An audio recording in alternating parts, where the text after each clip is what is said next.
वक्रतुंड महाकाय सूर्यकोटि समप्रभ निर्विघ्नं कुरु मे देव सर्वकार्येषु सर्वदा। गुरुर्ब्रह्मा गुरुर्विष्णु गुरुर्देवो महेश्वरः गुरुः साक्षात् परब्रह्म तस्मै श्री गुरवे नमः। ब्रह्मानन्दं परमसुखदं केवलं ज्ञानमूर्तिं द्वन्द्वातीतं गगनसदृशं तत्त्वमस्यादिलक्ष्यम् एकं नित्यं विमलमचलं सर्वधी साक्षिभूतं भावातीतं त्रिगुणरहितं सद्गुरुं तन्नमामि। काषाय वस्त्रं करदण्डधारिणं कमण्डलुं पद्मकरेण शङ्खं चक्रं गदाभूषितभूषणाढ्यं श्रीपादराजं शरणं प्रपद्ये। अवधूत चिंतन श्री गुरुदेव दत्त। ज्या ज्या स्थळी है मन जाय माझे त्या त्या स्थळी है निज रूप तुझे।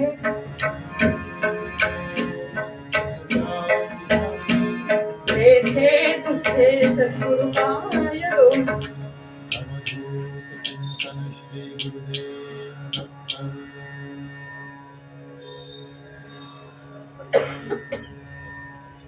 सद्गुरुनाथ महाराजांच्या चरणी विनम्र अभिवादन करते। ज्यांची कीर्तन परंपरा आहे ते संत कवी श्री दासगणू महाराज यांना विनम्र अभिवादन करते। आणि ज्यांच्या पुण्याईने हे कीर्तन परंपरा करण्याचं भाग्य लाभलं ते माझे आजोबा कैलासवासी हरिभक्तपरायण श्री तुकाराम बुवा अजयगावकर यांच्या चरणी नतमस्तक होते। सद्गुरु अप्पा महाराज सगळेच गुरुतुल्य इथे उपस्थित सगळ्यांच्या हृदयात महाराजांचा वास आहे। जे सतत महाराजांच्या सहवासात आहेत तुमच्या सगळ्यांना विनम्र अभिवादन करते आणि आजच्या सेवेला सुरुवात करते।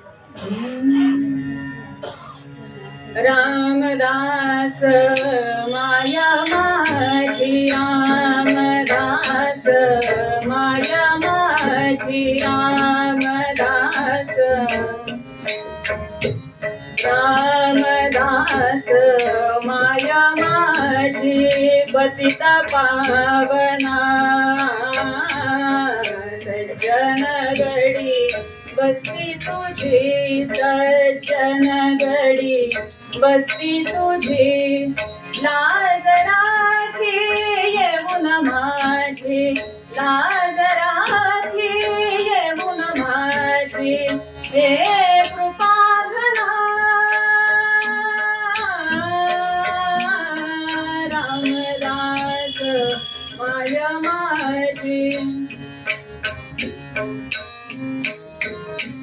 दीनदास दास गणू दीनदास दास गणू करीत आस चुकवितास करीत आस चुकवितास या मयातना रामदास माया माझी रामदास माया माझी। कुंडली गवरदा हरी विठ्ठल सद्गुरु ज्ञानेश्वर तुकाराम महाराज की जय। सद्गुरु दासगणू महाराज की जय। जय जय रघुवीर समर्थ। रहम न करो अब मोर साई तुम बिन नहीं मोरे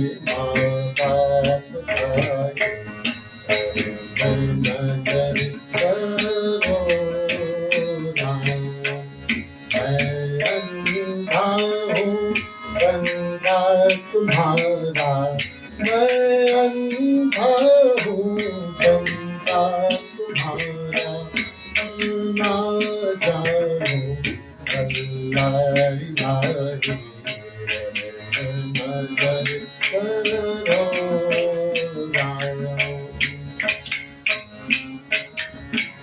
खाली जमाना मैंने गवाया खाली जमाना मैंने गवाया साथियों का किया न कोई नजर करो राम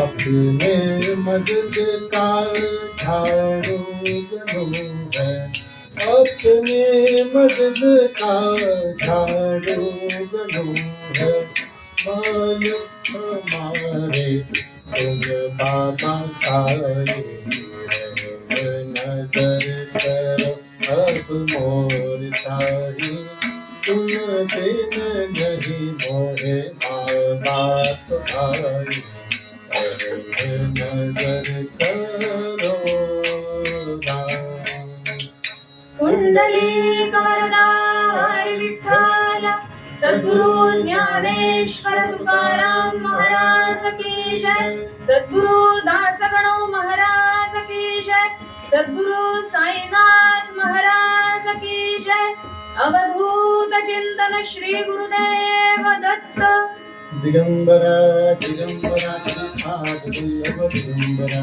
दिगंबरा दिगंबरा श्रीपाद वल्लभ दिगंबरा दिगंबरा दिगंबरा श्रीपाद वल्लभ दिगंबरा दिगंबरा दिगंबरा श्रीपाद वल्लभ दिगंबरा दिगंबरा दिगंबरा श्रीपाद वल्लभ दिगंबरा दिगंबरा दिगंबरा श्रीपाद वल्लभ दिगंबरा दिगंबरा दिगंबरा श्रीपाद वल्लभ दिगंबरा दिगंबरा दिगंबरा श्रीपाद वल्लभ दिगंबरा दिगंबरा दिगंबरा श्रीपाद वल्लभ दिगंबरा अवधूत चिंतन श्री गुरुदेव दत्त रामदत्त गुरु स्वामी महाराज की जय जय जय रघुवीर समर्थ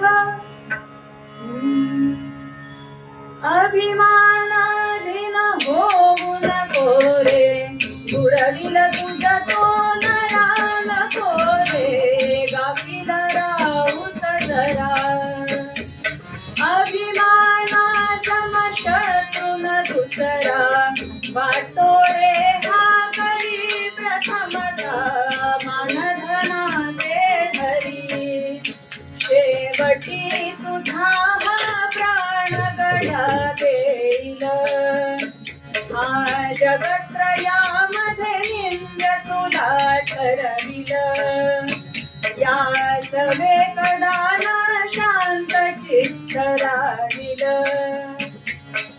दास गणू म्हणे म्हणून गड्यानो विचार याचा करा सदाया शत्रू सदुरी धरा अभिमाना शम शत्रुन दुसरा वाटोळे हा करी प्रथमता मानधना ते हरी अभिमानाधीन होऊ नको रे बुडविल तुझ तो नरा नको रे गाफील राहू सजरा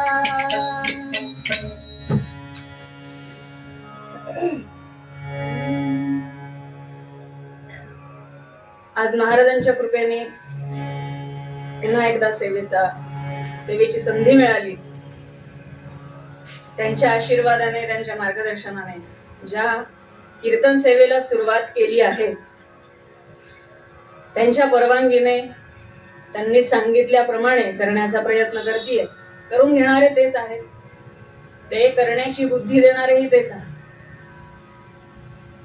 येतानाच आमचा हा विषय झाला की जो विषय मांडायचा आहे, कारण नारद महाराजांची गादी आहे.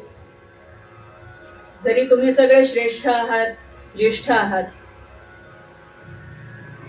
सगळ्या गोष्टींसाठीचे ज्ञानी आहात, पण इथे उभा राहिल्यानंतर 4 गोष्टी ज्या मानव जन्मात असताना ऐकण्याच्या आवश्यक आहेत, अशा ह्या सांगण्याचा इथे उभा राहिल्यानंतर जो अधिकार मिळतो, तो अधिकार त्यांच्याच कृपेने मिळालाय.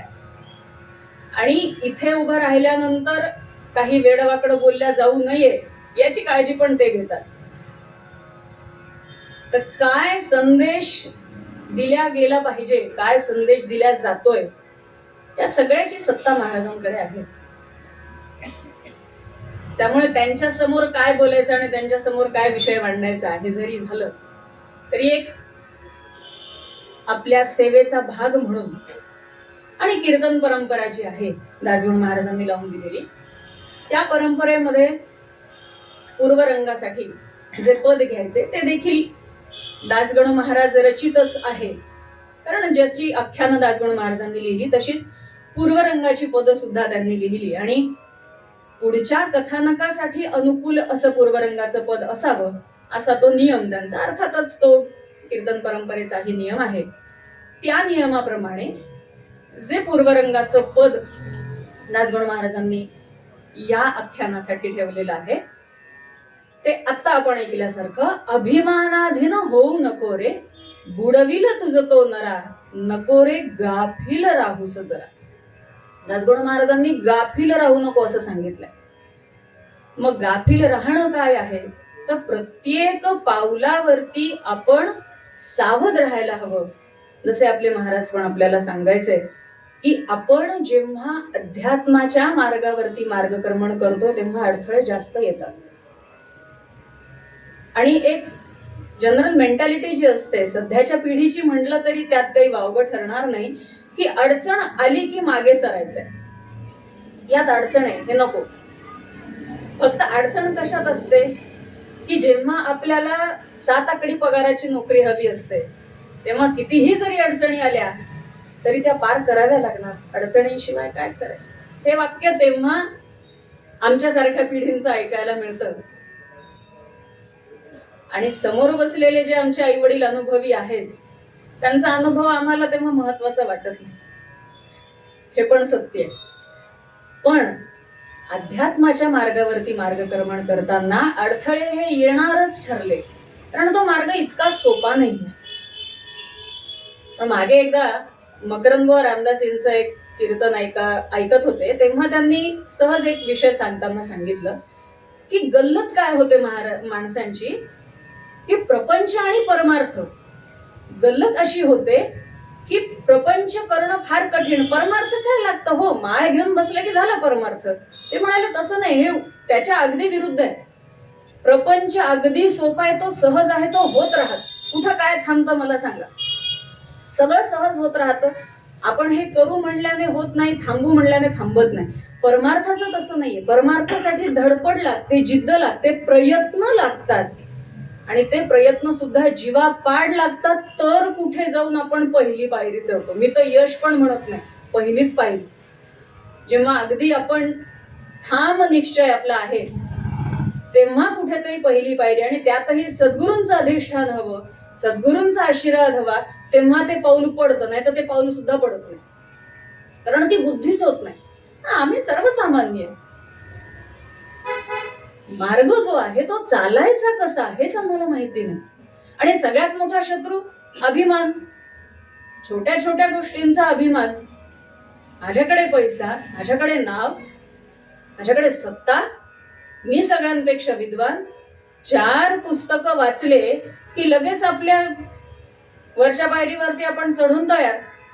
आणि मग समोरचा काय बोलतो हे ऐकून घेण्याची आपल्या श्रवण यंत्रांची तयारीच नसते, कारण ते सांगतात नाही तू बुद्धिमान आहेस, तू कशाला त्याचं ऐकणार. मग हा अभिमान जो आहे, हा जो गर्व आहे, त्याने एकदा का आपल्यामध्ये प्रवेश केला की या मार्गापासून आपण 1 पाऊल काय 4 पावलं मागे जातो, 1 पाऊल पुढे जाणं तर लांबच राहील. म्हणून दासगणू महाराज म्हणतात की गाफील राहू नकोस. हे काय सोपं आहे. महाराजांनी सांगितलं की गुरुमंत्राचा जप हा झालाच पाहिजे. दिवसभरातून तुमच्या वेळी इतकी सूड दिली महाराजांनी की तुमचे जे व्याप आहेत ते सांभाळून तुम्ही करा, पण गुरुमंत्राचा जप करा. करतो आपण? ती सूट हा शब्द फक्त लक्षात ठेवतो. सूट दिली महाराजांनी, कधीही करा सांगितलं, कधीही करा. तो कधी येतच नाही ना. पण महाराजांनी जर विचारलं का रे बाबा काल जप केला होता का? नाही, ते जरा कंपनीत उशीर झाला यायला, 11 वाजले, त्याच्या पुढे जेवण, मग थकलो होतो खूप, राहून गेलो. आणि तुम्हीच म्हणला होतात ना सगळं सांभाळून करा. सगळं सांभाळून म्हणजे काय सांभाळायचंय? तर ह्या ज्या आपल्या अवतीभोवती आपले जे शत्रू सगळे बसलेले टपून ओढायला, आपल्याला मागे खेचायला, त्या सगळ्यांच्या आहारी आपण जातोय. पर्यायाने आपण महाराजांपासून दूर जातो. मग व्याप सांभाळायचे म्हणजे काय सांभाळायचे? कर्तव्य आहेत ना आपले. आधी माणूस म्हणून कर्तव्य आहे, नंतर घरातल्या जबाबदाऱ्या आहेत. स्त्री असेल तर आई म्हणून आहे, पत्नी म्हणून आहे, सून म्हणून आहे, पुरुष असताना वडील म्हणून आहे, मुलगा म्हणून आहे. अनेक जबाबदाऱ्या. त्या जबाबदाऱ्या सांभाळून नाम घ्यायचंय, त्या जबाबदाऱ्या सांभाळून भगवंताला आपलंसं करायचंय. आपण जर त्या जबाबदाऱ्यांमध्येच जर अडकून पडलो की माझ्याशिवाय ही गोष्ट होतच नाही असं म्हणायचं आणि तेच करत राहायचं, तर मग ते संपणारच नाही. कारण आता मी म्हणल्यासारखं तो प्रपंच आहे. एक झालं की एक, एक झालं की एक येतच राहतो, तो थांबत नाही. पण अध्यात्माचं तसं नाहीये. भगवंत परीक्षा घेतो की बघू हा काय करतो ते. मग त्याने ह्या मोहमाया निर्माण कशाला केल्यात? त्याच्यासाठीच केलेल्या आहे की बघू हा ह्याच्यातून बाहेर कसा येतो. मग बाहेर यायचंय तर कसं यायचंय? महाराजांचा हात धरायचाय आणि मग बाहेर यायचं. आणि त्यांनी जर कृपा केली तर ते इतकं सोपं आहे, पण त्यांची कृपा होणं इतकं सोपं नाही. त्यांची कृपा झाल्यावर सगळं सोपं आहे, तर त्यांची कृपा होणं एवढं सोपं नाही. त्याच्यासाठी कष्ट घ्यावेच लागणार आहेत आपल्याला. आपल्याला लहानाचं मोठं होताना कष्ट घ्यावे लागतात हो, की जे की नैसर्गिक आहे, जे थांबणार नाहीये. याच अमुक एक बाळ 2 वर्षाचं, अरे तू तर भेटल्यानंतर आपण म्हणतो ना, अरे तू किती छोटा होता, किती मोठा झाला. होणारच, निसर्ग आहे, थांबणार नाही. ते थांबणार नाही. पण आपली अध्यात्माची प्रगती थांबते. आणि आपण जर लक्ष दिलं नाही, गाफील जर आपण राहिलो, तर ती अशी थांबते की आपण ठरवून ओढून खेचून जरी म्हणलं तरी ती होणार. मग आपल्याला गाफील राहायचं नाहीये.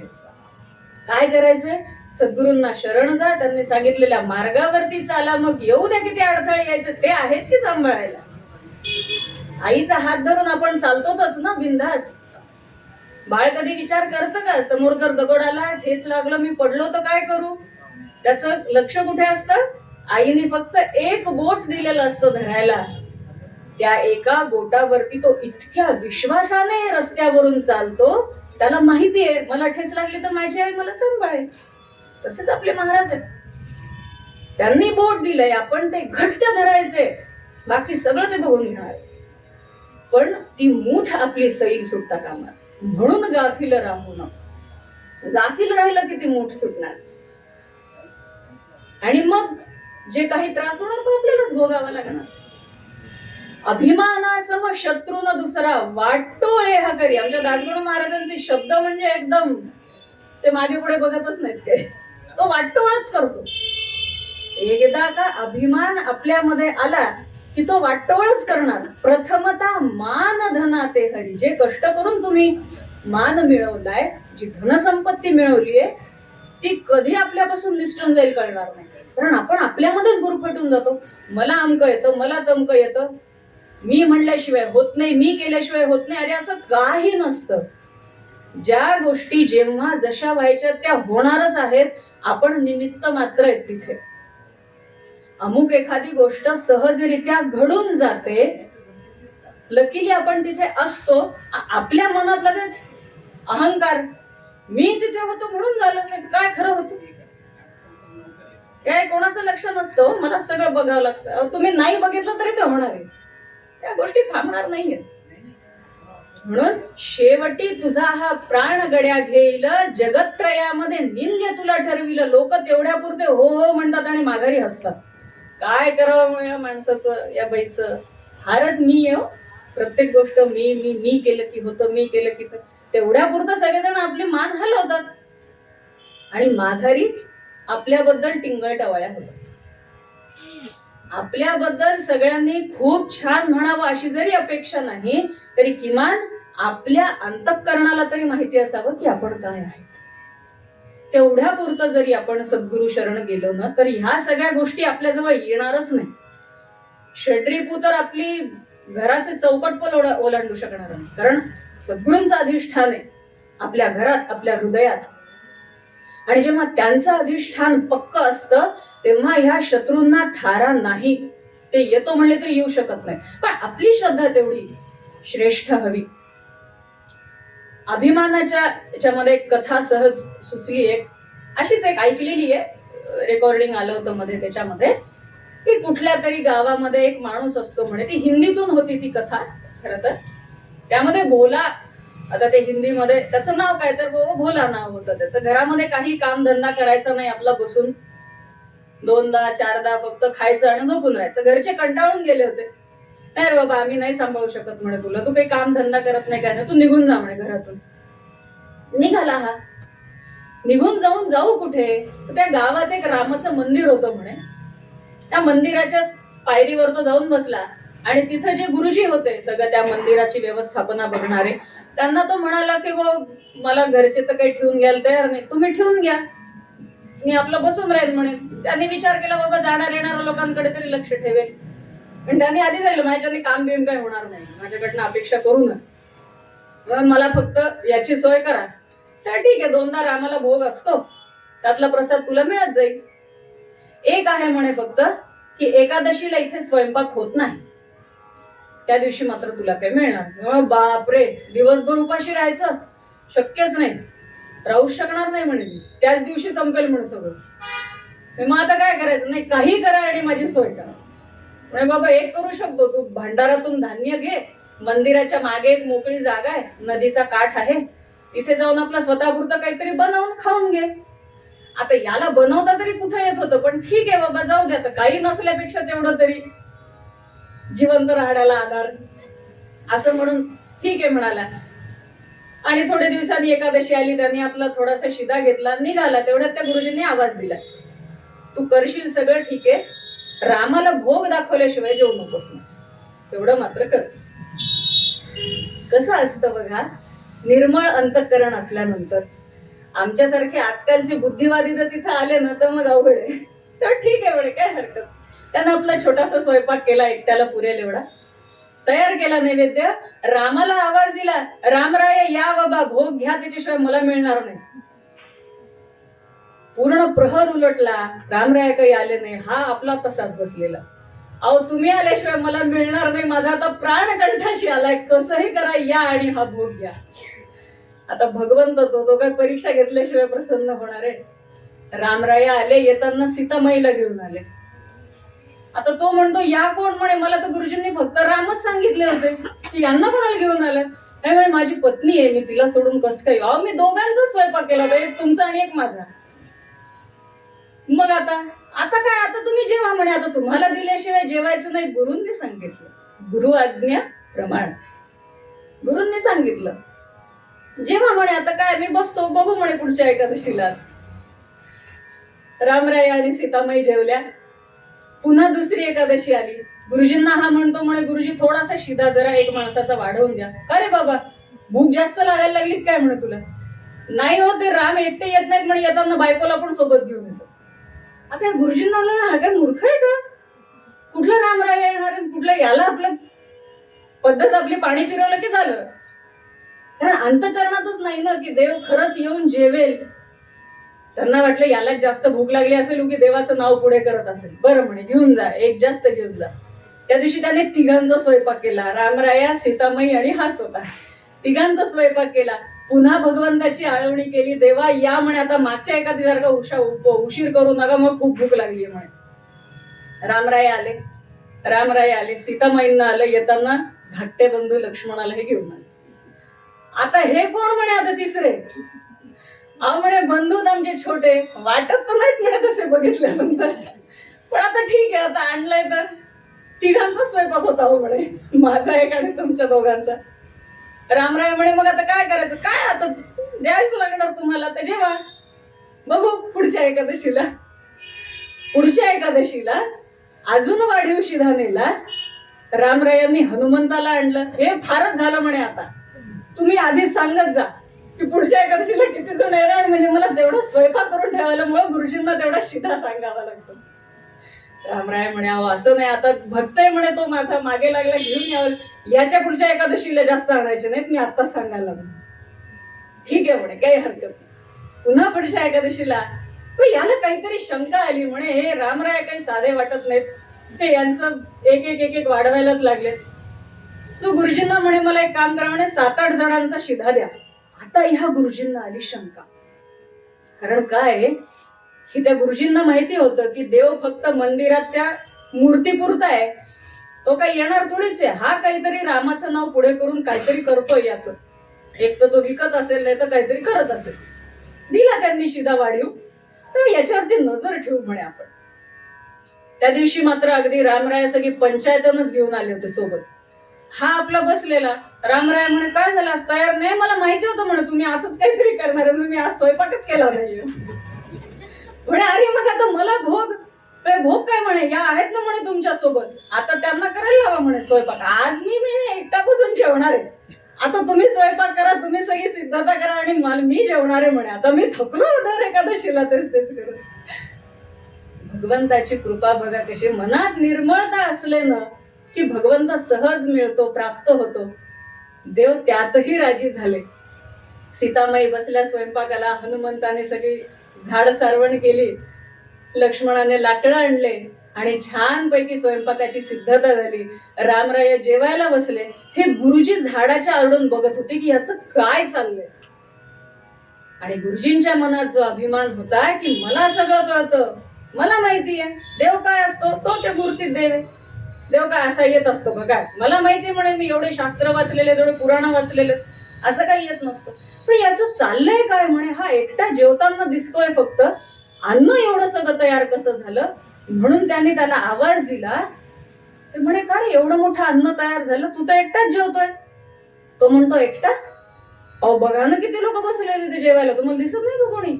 ते म्हणे, नाही मला कोणीच दिसत नाही. तो भोला भगवंताजवळ गेला. रामराया, माझ्या गुरुजींना तुम्ही दिसत नाहीयेत का बरं? तेव्हा रामराया काय म्हणतात, त्यांच्या मनामध्ये अभिमान आहे की मला सगळं कळतं, मला सगळं माहिती आहे. त्याच्या हृदयात फक्त मी आहे, जो तो स्वतः आहे, मला जागाच नाहीये, मी त्याला कसं काय दिसणार? जोपर्यंत त्यांच्या आतला तो गर्व जात नाही तोपर्यंत मी त्यांना दिसणार. तो आपला तितक्याच प्रांजळ मनाने येऊन गुरुजींना सांगतो, गुरुजी रामराय असं असं म्हणत होते की तुम्हाला गर्व झालाय म्हणून मी तुम्हाला दिसत नाही.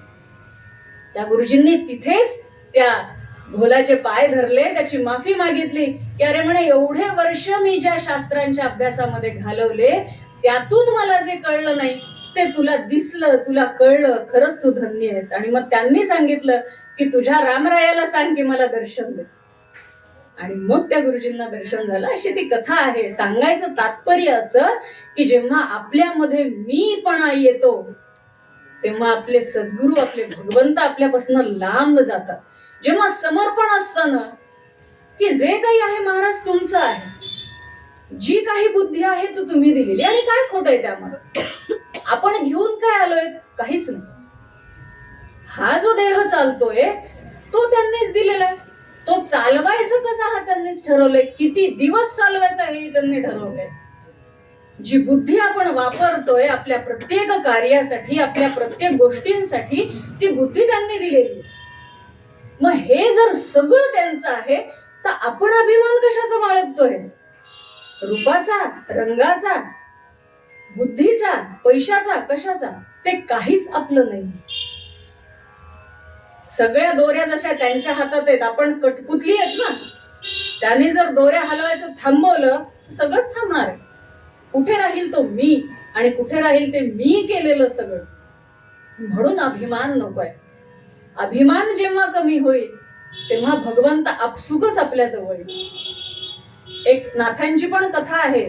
त्यांच्या मुलाचं जे गर्भहरण झालं होतं, ती मुलगा काशीहून शिकून आला, आणि तेव्हाचं काय आणि आत्ताचं काय, मुलं परदेशातून किंवा मोठ्या ठिकाणाहून शिकून आले की आपसुक मुलांना वाटतं की वडिलांपेक्षा आपल्याला जरा 4 गोष्टी जास्त कळतात. तो जरा गची बाधा होतेच आपसुकच, तशी त्यालाही झालेली. आणि नाथांनी त्याचंही गर्वहरण केलं. ती कथा आपल्या सगळ्यांना परिचित असेलच. एका मायबाईंचा नवस होता की 1000 ब्राह्मण जेवू घालायचे. तो काही कारणाने त्यांचा राहून गेला. आणि नाथांनी एकदा कीर्तनात सांगितलेलं त्यांनी ऐकलं की एक सर्व ज्ञानी असलेला ब्राह्मण जर आपल्या घरात जेवला तर 1000 ब्राह्मण जेवल्याचं पुण्य मिळतं. तेव्हा त्या मायबाईंनी त्यांनाच विनंती केली की माझी विनंती आहे की तुम्ही माझ्या घरी जेवायला यावं. नाथ म्हणाले ठीक आहे, हरकत नाही, पण मदतीला तुम्ही माझ्या मुलाला घेऊन जा. तुम्हाला एकटीला एवढं सगळं होणार नाही. कारण मुलाच्या मनात आलेला त्यांना दिसला होता आणि तो कमी करायचा होता. ते मी श्रेष्ठ आहे हे दाखवायला नाही, भगवंत श्रेष्ठ आहे आणि त्याची जर इच्छा झाली तर सगळं काही सहज शक्य आहे हे सांगायचं होतं. मुलाला त्या मायबाई घेऊन गेल्या मदतीला. सगळी स्वयंपाकाची सिद्धता झाली. नाथ महाराज घरी आले जेवायला. नाथ महाराजांचं जेवण झाल्यानंतर त्यांनी त्यांच्या मुलाला आवाज दिला की पत्रावळ उचलून टाक. तो म्हणला ठीक आहे, एक तर उचलायची. त्यांनी ते आपली तेवढी एक पत्रावळ उचलली आणि बाहेर नेऊन टाकली. आतमध्ये आला दुसरी पत्रावळ तयार. आता त्याला वाटलं असेल, एकाला एक लागून असतात ना एखाद वेळेला, ती एक उचलल्या गेली, एक राहिली असेल खाली, हरकत नाही. दुसरी उचलून बाहेर टाकली. आतमध्ये आला, तिसरी तयार. अशा 1000 पत्रावळी त्यांनी उचलल्या. एक नाथ महाराज एकटे त्या मायबाईंच्या घरात जेवले आणि 1000 ब्राह्मण जेवल्याचं पुण्य त्या मायबाईंना मिळालं. आणि मुलाला देखील आपली चूक कळली की मी जे शास्त्र शिकून आल्याचा जो मीपणा माझ्यात आला होता की मला सगळं कळतं. तुम्ही काय कीर्तनात सांगता म्हणे देव असा भेटतो, देव तसा भेटतो. आता काही भेटत नसतो देव, तुम्ही काही सांगता. हे जे मी माझ्या वडिलांना म्हणत होतो तो माझ्या वडिलांचा अधिकार मला आज कळला. संत त्यासाठी आहे. एखाद्या वेळेला संत कठोर होतातही ते व्हावंच लागतं. आईला पण मुलाला रागवावंच लागतं. सारखे सारखे लाडही काही कामाचे नसतात. थोडस कठीण व्हावंच लागतं. पण ते कठोर झाल्यानंतर त्यात आपल्याच मुलाचं हित आहे हे आईला माहिती असतं. म्हणून ती तेवढ्यापुरती कठोर होते आणि मग नंतर हळूच समजावून सांगते. कारण तिला माहितीये समजवण्याचा सूर जर कायम राहिला तर ते काही ऐकणार नाही. एकदा तरी आवाज चढवावाच लागतो. तसं संतांचं आहे. देवाच्या काठीला आवाज नसतो म्हणतात ना, तसं आहे की एकदा पाठीत बसते आणि मग कळतं आपल्याला काय काय नाही ते बरोबर कळतं. तर ती पाठीत बसू नये असं जर वाटत असेल तर महाराजांनी सांगितलेल्या मार्गाप्रमाणे आपण मार्गक्रमण करावं. मी काही नाही, राम करता ही भावना ठेवावी की माझे महाराज सगळे काही करणार आहे. त्यांनी ठरवलं तर होणार आहे. आणि जर एखादी गोष्ट माझी झाली नाही तर नक्कीच ती माझ्या हिताची नाही हे महाराजांना माहिती आहे. ह्या भक्तिभावाने पुढे चालत राहा. नाही तर अमुक एक गोष्ट झाली नाही म्हणजे महाराजांचं माझ्याकडे लक्ष नाही, डायरेक्ट हा शेरा मारूनच मोकळे होतो आपण. मला हे पाहिजे होतं, ते मिळालं नाही, महाराजांचं माझ्याकडे लक्ष नाही, महाराजांनी देवाला सांगितलं नाही आणि देवाची माझ्यावर कृपा झाली नाही, लगेच म्हणजे आपण त्याच्यावरती शिक्कामोर्तब, फायनल, डन असं नाही. एखादी गोष्ट माझ्या बाबतीत होणार होती, ती झाली नाही म्हणजे ती माझ्या फायद्याची नाहीये हे त्यांना माहिती. कारण जसं लेकराचं हित आईला माहितीये तसं आपलं हित फक्त महाराजांना माहिती. त्यामुळे आज सुद्धा या क्षणाला सुद्धा जे काही घडतंय ते त्यांच्या इच्छेने घडतंय. आणि एखादी गोष्ट जर घडली नाहीये तर ती त्यांना माहितीये की ही नको घडायला म्हणून ती घडलेली नाही. त्यामुळे जे आहे ते आज त्यांच्यामुळे आहे हा समर्पण भाव कायम ठेवावा. आणि माझ्यातला अभिमान महाराजांनीच दूर करावा ही जर प्रार्थना आपण सतत करत राहिलो की महाराज षड्री पुन्हा माझ्या जवळपासही फिरकू देऊ नका. 4 हात नाही, हजारो हात लांब ठेवा त्यांना, तर मी तुमच्या चरणाशी येईल. आणि जितक्या निर्मळ मनाने आपण महाराजांच्या चरणाशी जाऊ तितक्याच लवकर किंवा तितक्याच चांगल्या पद्धतीने आपण भगवंताजवळ जाऊ. ही श्रद्धा आज सगळ्यांच्या मनामध्ये आहे आणि ती श्रद्धा महाराजांनीच बळकट केलेली आहे. त्यांच्या कृपेने, त्यांच्या शब्दांनी, त्यांच्या आशीर्वादाने. आणि ते आपण कायम लक्षात ठेवून मार्गक्रमण करावं तरच आपलं कल्याण आहे. म्हणून कुठल्याही गोष्टीचा अभिमान न धरता जे आहे ते माझ्या कल्याणाचं आहे ह्याचा स्वीकार करावा आणि मार्गक्रमण करत राहावं, भगवंताला शरण जात राहावं. त्यात केवळ कल्याण आहे. हा पूर्व रंगाचा सारांश पूर्व रंग इथे थांबवते आणि आपण उत्तर रंगाला सुरुवात करू. उत्तर रंगामधलं आख्यान जे आहे ते या विषयाशीच निगडीत आहे. तर उत्तर रंगाला आपण सुरुवात करूया. रहम नजर करना है रे साई, रहम नजर करना.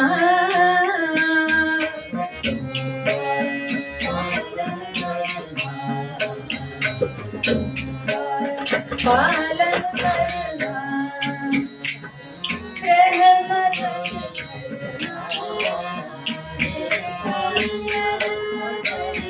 करना. बच्चों का पालन करना, बच्चों का.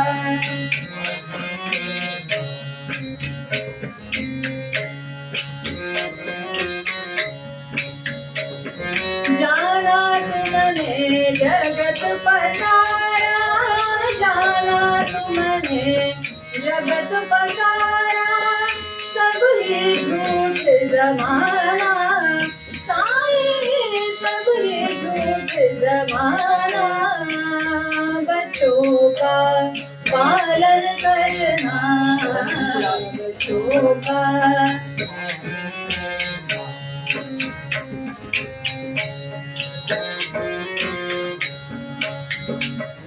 मैं अंधा हूँ बंदा आपका, मैं अंधा हूँ बंदा आपका, मुझसे प्रभु दिखलाना साई, मुझसे प्रभु दिखलाना. बच्चों का पालन करना, बच्चों का.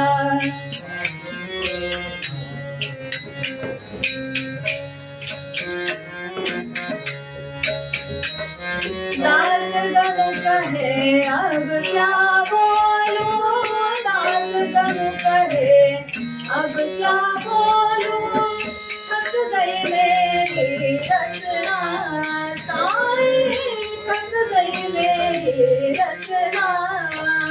बच्चों का पालन करना, बच्चों का पालन करना. रहम नजर करना है रे साई, रहम नजर करना.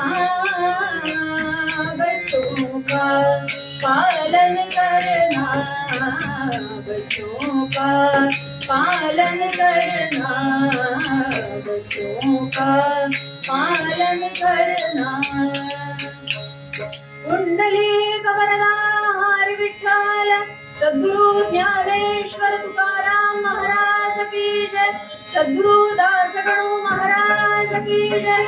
समर्थ रामदास स्वामी महाराज की जय. जय जय रघुवीर समर्थ.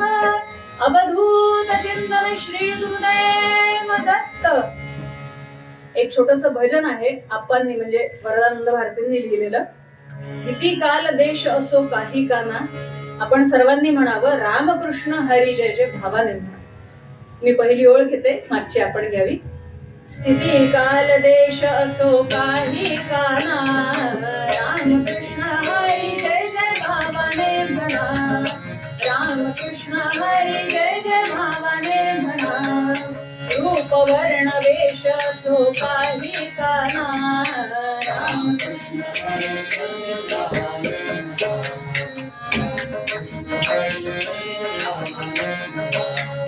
संग रंग ढंग सो काही काना, रामकृष्ण हरी जय भावाने म्हणा.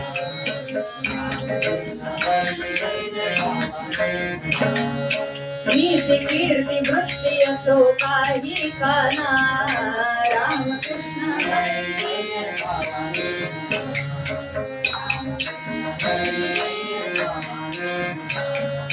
त्याग याग राग असो काही काना, रामकृष्ण हरी जय भावाने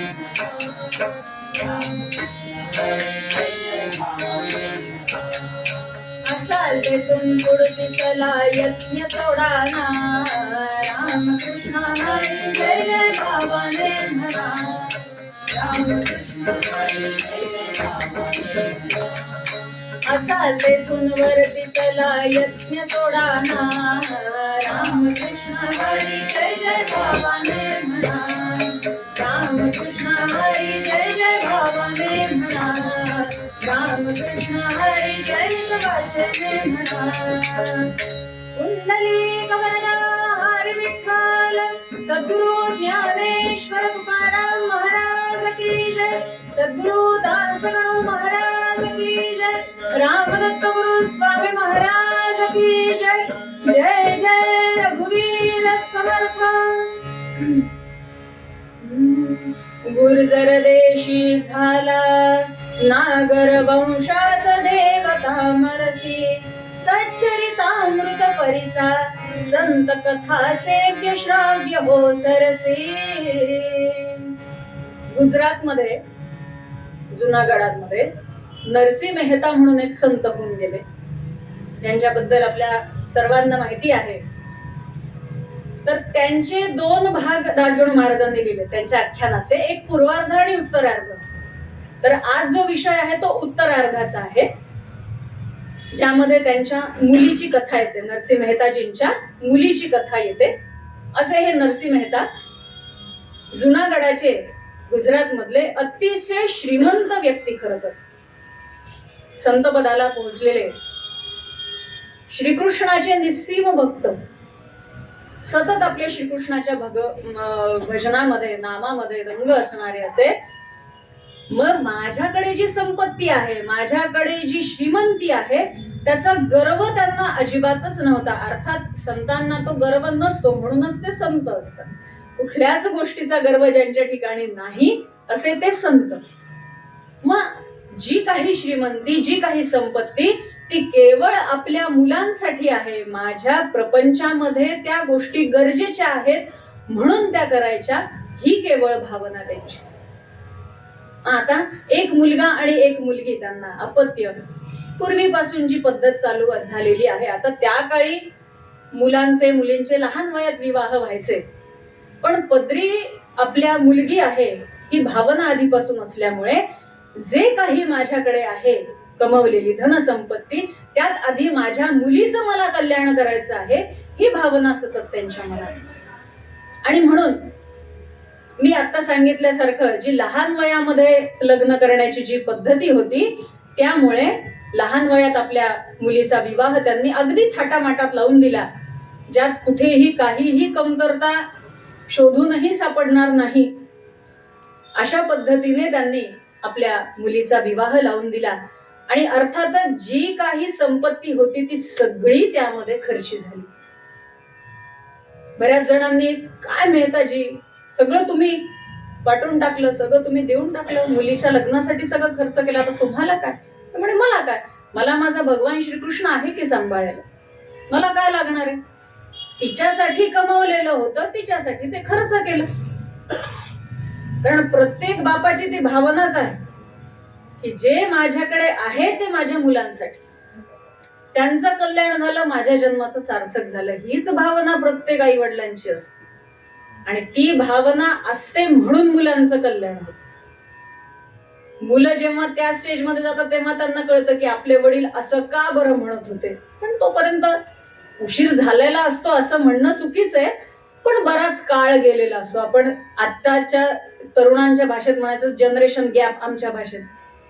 तो खूप आलेला असतो तर हा जनरेशन गॅप कुठून आला तेच कळत नाही वडील आणि मुलामध्ये एवढं तर अंतर असणारच ना पूर्वीच्या काळापासून चालत आलेलं आहे पण पूर्वी अज्ञात राहायचे आता आपण पूर्वरंगात बघितल्यासारखं आता जरा ज्ञानवान झालेले आहेत म्हणून हा गॅप वाढलाय बाकी काही कारण नाही तर माझं जे कल्याण आहे ते जोपर्यंत आपल्याला कळत नाही तोपर्यंत माझे आई वडील आणि थोडंफार कळायला लागलं तर मग आपण ज्या मार्गात आहोत त्या मार्गामध्ये माझे सद्गुरू माझा भगवंत ही भावना कायम असावी असो तर असे हे नरसी मेहता आपली जी जबाबदारी होती ती जबाबदारी पार पाडली आणि सतत भजनामध्ये रंगून जायचे ते कायम भजन त्यांचं चालू असायचं सुनार जी रण छोड रे सुन स्वामी रण छोड सुन मारे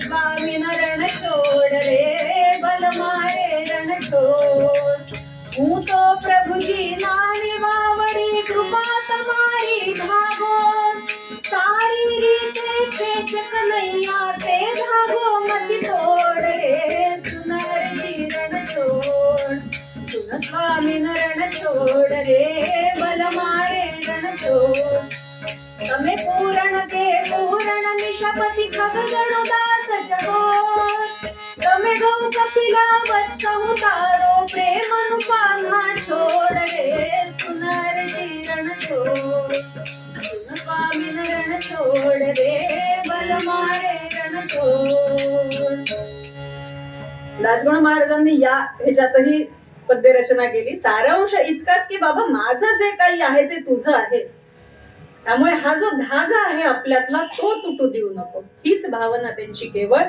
असो, या ह्याच्यात त्यांनी आपला काळ घालवला. आता त्यांची मुलगी जी होती, जिचा विवाह त्यांनी अगदी श्रीमंताच्या घरात लावून दिला होता. कारण आपल्याकडे पूर्वीपासूनची एक म्हण आहे, माझी आजी सांगायची की मुलगी द्यावी तर श्रीमंताच्या घरात आणि सून आणावी तर गरीबा घरची. असं एक जुन्या काळच्या लोकांचं असायचं म्हणे गणित. आता त्याचं कारण वगैरे त्याच्यात आपल्याला पडायचं आता काही कारण नाही, तो विषय पण नाही आपला. तर म्हणून चांगलं घर आपल्याला मुलीला आपल्या मिळावं या भावनेने त्यांनी अतिशय श्रीमंत, गर्भश्रीमंत घरामध्ये मुलीचा विवाह लावून दिला. कशी होती ही मुलगी? तन्वी चारु तनु सुहास्य वदना बिंबाधरी गोमटी सिंहे आचरिले पलायन वनी पाहुनिया तत्कटी रंभोरु गजगामिनी महितली सौंदर्यवल्ली गमे सारा सार विचार पाहुन सदा जीरामना वीरमे. शेवटची ओळ फार महत्वाची आहे. पहिल्या 3 ओळीत दासगण महाराजांनी सौंदर्याचं वर्णन केलंय तिच्या. रंभोरु गजगामिनी, अप्सरेलाही लाजवेल इतकं सौंदर्य, म्हणजे अप्सरेचा जणू गर्व हरण करण्यासाठीच भगवंताने तिला जन्माला घातलंय का काय असं वाटावं, इतकी ती सौंदर्याची खाण. पण शेवटची ओळ महत्वाची आहे. सारा सार विचार करुनी जी राम नामी रमे. बाकी काही करायचं नाहीये, मी आणि माझा भगवंत, कारण संस्कारच ते आहे. आई वडिलांनी सांगितलं बाकीच्या गोष्टीत अडकायचंय कशाला, बाकीच्या गोष्टी पाहिजेत कशाला, तू फक्त तुझ्या भगवंताचं नाम घे, बाकी सगळं तो बघेल. सगळं काही त्याच्यावर सोडून द्यावं आणि आपलं जे काही नित्य कर्म, कर्तव्य, आपला जो धर्म आहे त्याप्रमाणे पालन करावं. या संस्काराची जाण असणारी ती सारा सार विचार पाहून सदा जी राम नामी रमे, अशी ही मेहताजींची कन्या. पण असं असतं की भोग हे कोणाला सुटलेले नाही. हे जसं आपण म्हणतो त्याप्रमाणे सासरी असे श्रीमंती परी दारिद्र्य पित्याप्रती आले म्हणून अवमानिती जावा नणदाजीच्या घरी सतत टोमणे.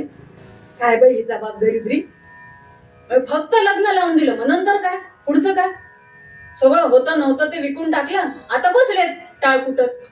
काय बाई आमच्या घरी बघा, जावांनी सांगावं माझ्या घरी एवढं, माझ्या घरी माझ्या माहेरी एवढं, माझ्या माहेरी तेवढं. नंदांनी मला म्हणावं माझं माहेर जितकं श्रीमंत त्याच्या दसपट माझं सासर श्रीमंत. तुझं आहे का वहिनी काही तसं? सततचे टोमणे, सततचे टोमणे. पण तसं असलं तरी सुद्धा कशातही लक्ष नाही. सारा सार विचार करून तिने आपली मान डोलवावी. हो जाऊबाई, हो वंसबाई, असं करावं आणि आपल्या आपल्या कार्यामध्ये. आत्ताच्या पोरींना जमेल का? बस म्हणजे आता मी पण त्याच रांगेत आहे म्हणून हा विचार येतो सारखा की अवघड झालं असतं नाही का. म्हणजे संतांना सुद्धा अवघड आहे की नाही सध्या, काय संस्कार द्यावे. आईने सांगणं तर लांबच राहिलंय. म्हणजे आता हे वाक्य सुद्धा इथे येत नाही की आईने सांगाव्या 4 गोष्टी, आई उलट सांगते, जास्त ऐकू नकोस बर का, काही वाटलं की मला फोन. म्हणजे तो 24 तासातला 2 तासाचा फोन झाला पाहिजे कंपल्सरी, तेव्हा ते 24 तास पूर्ण होतात. असा हा अलिखित नियम आहे सध्या. म्हणजे मला असं वाटतं सासरी पाठवणी करताना हे सगळी नियमावली बदललेली आता. आधीची जशी होती की मुली काही झालं तरी उलट उत्तर द्यायचं नाही, सगळ्यांना हो म्हणायचं, खाली मान घालून काम करायचं. त्याच्या विरुद्ध सगळी आता यादी झालेली आहे. अजिबात ऐकायचं नाही. काय तू काय मोलकरणेस? घरात काम करायचं नाही, पाहुणे आले काही आलं तर सांगायचं बाजेच्यानी होणार नाही. ऐकलं नाही बरं, फोन लाव. व्हिडिओ कॉल तर त्यातून सोपं झालंय का आता, आई हे बघ असं झालं. आणि वडिलांना वाटतं म्हणजे माझी मुलगी अशी फुलाच्या पाकळीवरच बसली पाहिजे कायम. अहो कष्ट हे देहाला होणारच आहेत, त्या कष्टाशिवाय सोन्याला तापवल्याशिवाय त्याच्यातली शुद्धता येत नाही ना बाहेर. पण ते पटत नाही असं झालेलं आहे. असो, तो विषय वेगळा. सांगायचा मुद्दा हा की काही जरी झालं, इतकं जरी तिला टोमणे होते, रोजचे बोलणे होते, तरी पण तिने आपलं शांततेत ऐकून घ्यावं आणि आपल्या आपल्या कामामध्ये राहावं. थोडासा काळ गेला आणि दिवाळीचा सण जवळ आला. आता दिवाळीचा सण आला, पूर्वीच्या काळी अशी पद्धत होती की मूळ पाठवावं लागायचं मुलीला. कोणीतरी एक घरातलं गाडी वगैरे घेऊन तिच्याकडे जाणार, काही भेट वस्तू वगैरे सासरच्या लोकांना द्यायच्या आणि मुलीला माहेरी घेऊन यायचं, अशी पूर्वीच्या काळी पद्धत होती. आता तेही मला असं वाटतं सगळं होती वगैरे अशा त्या कथा ज्या आपण म्हणतो की नाही, लॉंग लॉंग ॲगो, तसं झालंय ते सगळं. आता मुलींना आजकाल विश्वास बसत नाही. हे असं कुठे असतं का, त्यात काय आलं मनात, गाडी काढली की निघाले. आता तर अजून सोपं झालंय, ते विचारणं सांगणं तर लांबच राहिलं. का हो सकाळची गेली सुनबाई, कुठे गेली? गेली असेल माहेरी, दुसरं कुठं जाणार, एकच पत्ता माहिती असतो कायमचा. तसं नव्हतं, विचारावं लागायचं, विचारायची हिंमत व्हायची नाही, सगळ्यात महत्वाचं म्हणजे जाऊ का म्हणून. त्यामुळे जायचं असलं, आई वडिलांच्या मनात असेल तर मुलीने माहेरी जायचं. ते आई वडिलांना जर योग्य वाटलं नाही तर त्यांनी सुद्धा ते नाही, आपण तिला आणायचं नाही. मग का नाही वगैरे हे प्रश्न विचारायचा विषयच नव्हता. त्यामुळे दिवाळीचा सण आला आणि जसं मूळ पाठवतात तसं ह्या लाडीच्या, लाडी तिचं नाव, लाडीच्या जावांना मूळ आलं. तिच्या जावा आपल्या मस्त बॅगा वगैरे तयार केल्या, अगदी तयार. आणि नंदा आल्या बॅगा घेऊन, त्याही तयार, माहेरी मूळ गेलेलं असल्यामुळे. हिने तेव्हाही शांत राहावं. फक्त एकदा तिला वाटलं, घरात कुठेतरी कोपऱ्यात बसली आणि मनात ती विचार करायला लागली की आई, एवढा मोठा दिवाळीचा सण मला का नाही मूळ पाठवलंस ग. म्हणून ती म्हणते, आई कान मला धाडिले, आई कान मला धाडिले, मूळ दीपवाळीला तरी ग, मूळ दीपवाळीला तरी. काय झाले जड मी तुला, काय झाले जड मी तुला, नको सारू समजला दुरी ग, नको सारू समजला दुरी. आई एवढी जड झाली का ग मी, की तू दिवाळीच्या सणालाही मला मूळ पाठवलं नाहीस. वाईट वाटलं लेकराला. आता तशी लहानच न वयाने, आता म्हणजे सगळं समजल्यानंतर, सगळ्या गोष्टींची मॅच्युरिटी आल्यानंतर मुली जातात, तेव्हा लहान असायच्या. त्यामुळे त्या लहानशा लेकराला वाटलं यात वाईट काय. तिला वाईट वाटलं, डोळ्यात अश्रू आले. ते बघितलं की इकडे नंदा तयारच होत्या. वहिनी रडती वाटतं. जाऊन म्हणतात लागली, होते आता रडून गे तरी काय येथे, खायास ना मुळी मिळे तुझी पित्या ते, एकादशी सतत त्या सदनात नांदे, वेडे पुढे नचमनी बस येथ मोदे. आता काय उपयोग आहे रडून, तुझ्या बापाच्या पदरी दारिद्र्य काय नेणार आहे तो तुला मूळ पाठवून. त्यापेक्षा इथेच राहा, मस्तपैकी गोड धोडाचं जेवण कर, आनंदात राहा, एन्जॉय. आम्ही आहेत ना इथे, आम्ही पण आलेलो आहेत, आपण छान सगळेजण करू. त्यातही बघा कसं असतं, एवढं बोलूनही मन शांत राहिलं नाही. एक नणंद हळूच म्हणते, आपल्या आईला सोबत आणलं, तिच्या सासूला, आई बघ वहिनी रडते.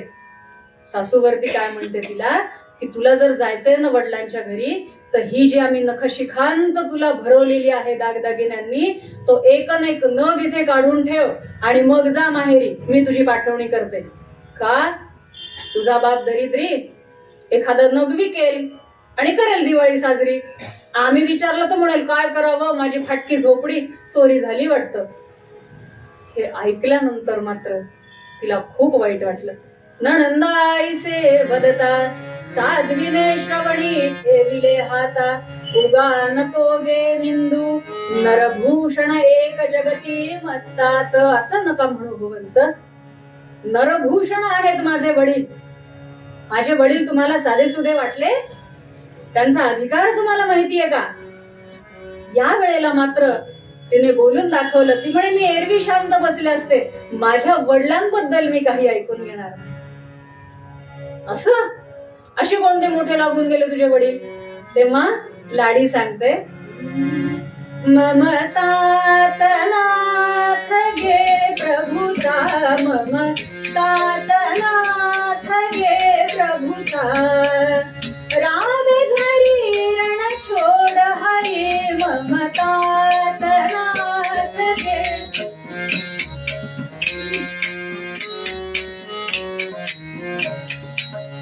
अष्टसिद्धीच्या अंगण झाडीती घेऊन झाडून जाता ममतात नाथ गे प्रभुता मम.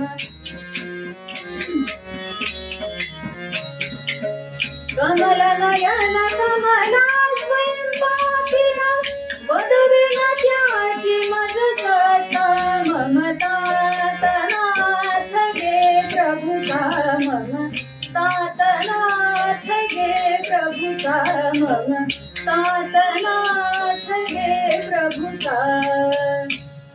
माझे वडील तुम्हाला काही साधेसुधे वाटतात? भगवंत साक्षात दास आहे माझ्या वडिलांचा. अष्टसिद्धी आमचं अंगण झाडतात आणि साक्षात लक्ष्मी आमच्या घरी पाणी भरते. तुम्हाला माझ्या वडिलांचा अधिकार माहिती नाहीये? माझ्या वडिलांना काहीच बोलायचं नाही. अशी तावात म्हणाली ती. ते ऐकलं की यांना अजून शेव चढला. अच्छा म्हणे यांच्या घरी अष्टसिद्धीच म्हणे अंगण झाडतात आणि काय तर म्हणे लक्ष्मी पाणी भरते. अगं तुझ्या घरची परिस्थिती काय आम्हाला माहिती नाही?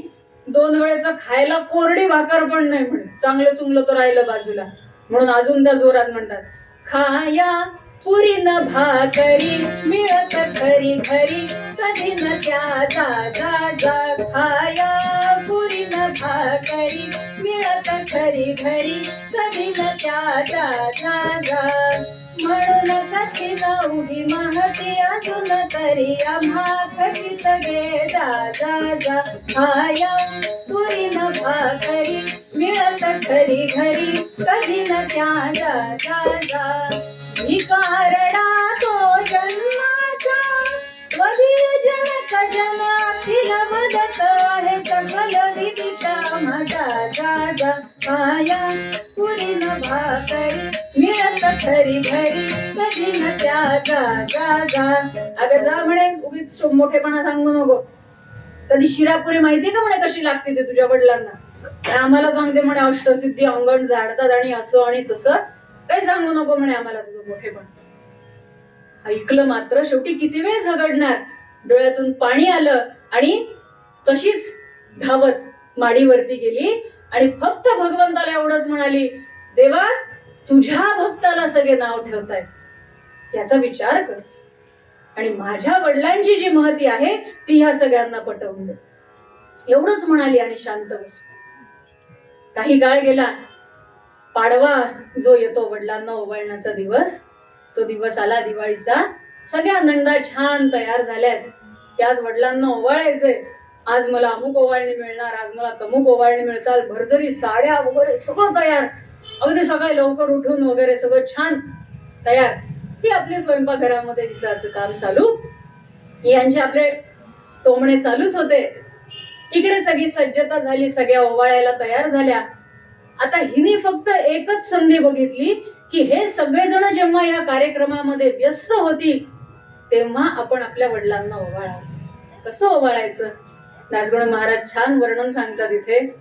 दिवा ताटी ठेवून गोधुमाचा करंडा त्या सन्निध कुंकवाचा दीप लावून अक्षता करी घे करुण पितयाचे ध्यान उभी राहे करुण पितयाचे ध्यान उभी राहे.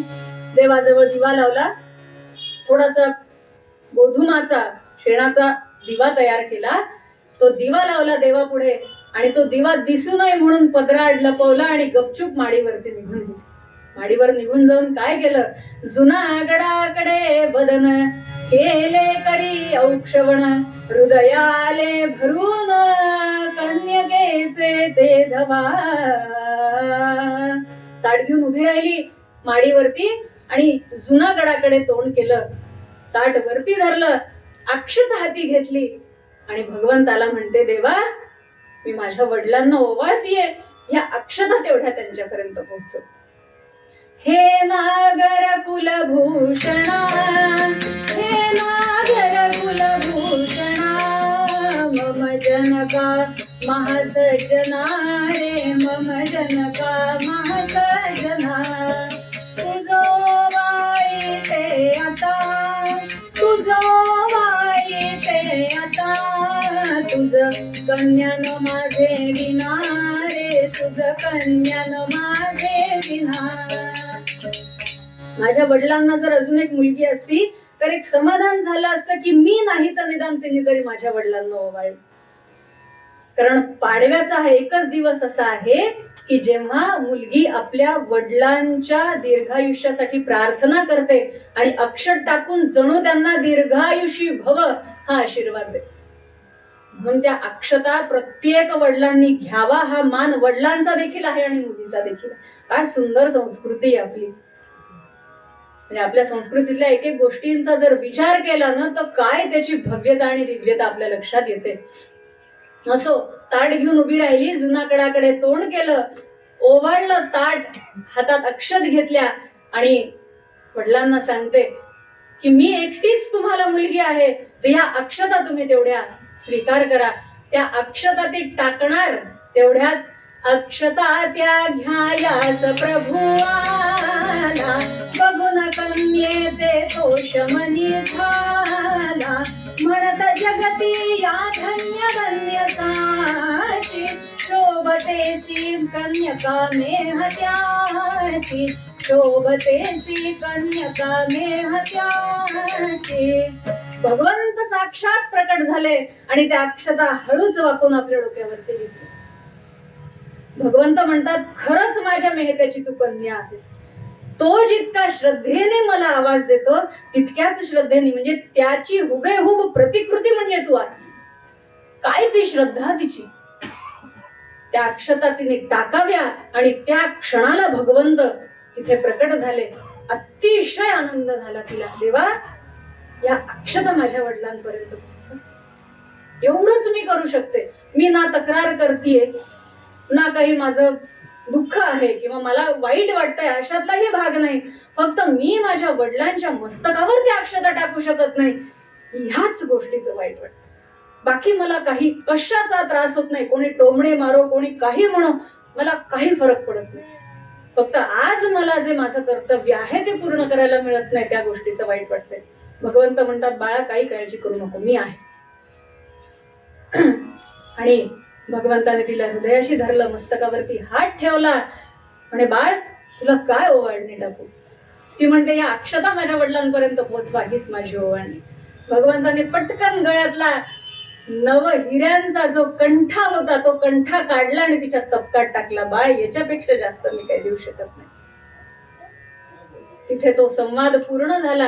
आता तो कंठा जो आहे तो भगवंताने दिलेला आहे हे तिला माहिती आहे, पण तिला माहिती की घरच्यांचा विश्वास बसणार नाही, कारण त्यांची तेवढी पात्रता नाहीये हे तिलाही माहिती आहे. म्हणून वाद नको, काही नको म्हणून आपली पुन्हा तिने पदराड ते ताट लपवलं आणि झर झर झर झर माडीवरच्या पायऱ्या उतरायला लागली. पायऱ्या उतरताना मात्र एका नंदेचं बारीक लक्ष होतच, ही काय करते.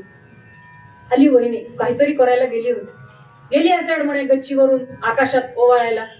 काय कोणाला ओवाळलं काय माहिती. ओवाळलं का वडिलांना. आले का आकाशातून तुझे वडील. काय टाकली ओवाळणी, दगड धोंडे. हिने आपली खाली मान घातली. कितीही तो पदराड लपवला तरी तो भगवंताच्या गळ्यातला कंठा आहे, त्याचं काय तेज लपणार आहे. त्या पदरातूनही त्याचं तेज काहीतरी वहिनीच्या ताटात चमकतंय. झटकन तिच्या हातातून ओढून घेतलं आणि बघितलं, बाप रे, हिऱ्याचा कंठा. वहिनीने कंठा चोरला, जे तिने आरडाओरडा चालू केला, कारण हिच्याकडे एवढा मौल्यवान कंठा कुठून आला? हिचा बाप तर दरिद्री आहे, तिचा बाप आला कुठून? आकाशातून टपकला का काय? वहिनीने कंठा चोरला. तिने एकच गोंधळ चालू केला. सगळे वाड्यातले लोक जमा झाले. काय झालं काय झालं काय झालं? ही आपली निमूटपणे तिथे उभी. काय गोंधळ घालायचं तो घाल, मला जे हवं होतं ते माझ्या भगवंतानी ऐकलं, मला बाकी काय नको. लगेच सासरा आला मोठ्या दिमाखात. काय झालं? हे हिऱ्यांचा व्यापारी ना, आम्हाला फार कळतं, बघू तो कंठा इकडे. आता तो व्यापारी असल्यामुळे एवढं तरी नक्कीच त्याला कळलं की हे काही सर्वसाधारण रत्न नाहीये. आपल्याकडे काय दगड आहेत, खरं रत्न त्यांच्याकडे. मग हे रत्न आपल्याकडचं नाहीये लक्षात आलं. पण हे नाही म्हणलं तर तिचा मोठेपणा वाढेल. मग माझ्यातला अहंकार, मी मोठा, मला सगळं कळतं. हो हो, माझ्याच तिजोरीतला आहे म्हणे हा कंठा. कसं आहे, घरात उंदरं खूप झालेत, घुशी झाल्यात, घुशी. माझ्या तिजोरीतून एखादी केली असेल, ही झाड सारवण करते. एखादी सापडला असेल तिला कुठेतरी बिळात, आणला असेल म्हणे लपवून, माझ्याच तिजोरीतला आहे. घेतला आणि गेला. ती म्हणते मला तो मिळाल्याचा आनंदही नाही आणि गेल्याचं दुःखही नाही. असू द्या, चालू द्या. पण हे सगळं बघून जो काही आरडाओरडा चालू होता की वहिनीने कंठा चोरला, वहिनीने कंठा चोरला, ती म्हणे ह्या गोष्टीचं मला वाईट वाटतं. तुझी नणंद म्हणते एवढा कोणता माज ग वहिनी तुला, की तोंड वर करून सांगतेस की माझे वडील असे, माझे वडील तसे, असं कोणता लागली फार तुझा गर्व हे होत चाललाय. ती म्हणे आहे ना मला गर्व. कोणत्या गोष्टीचा? की माझा बाप संत माणूस आहे. ते पद दासगणू महाराजांचं फार छान आहे. हाच मला अभिमान बहिणी संताचे लेकरू, हाच मला अभिमान बहिणी संताचे लेकरू, मग मी द्वेष कुणाचा करू. ज्याच्या पोटी आले तयाला कशी सांगावी सरू, खोट्याचा मोह कशाला धरू.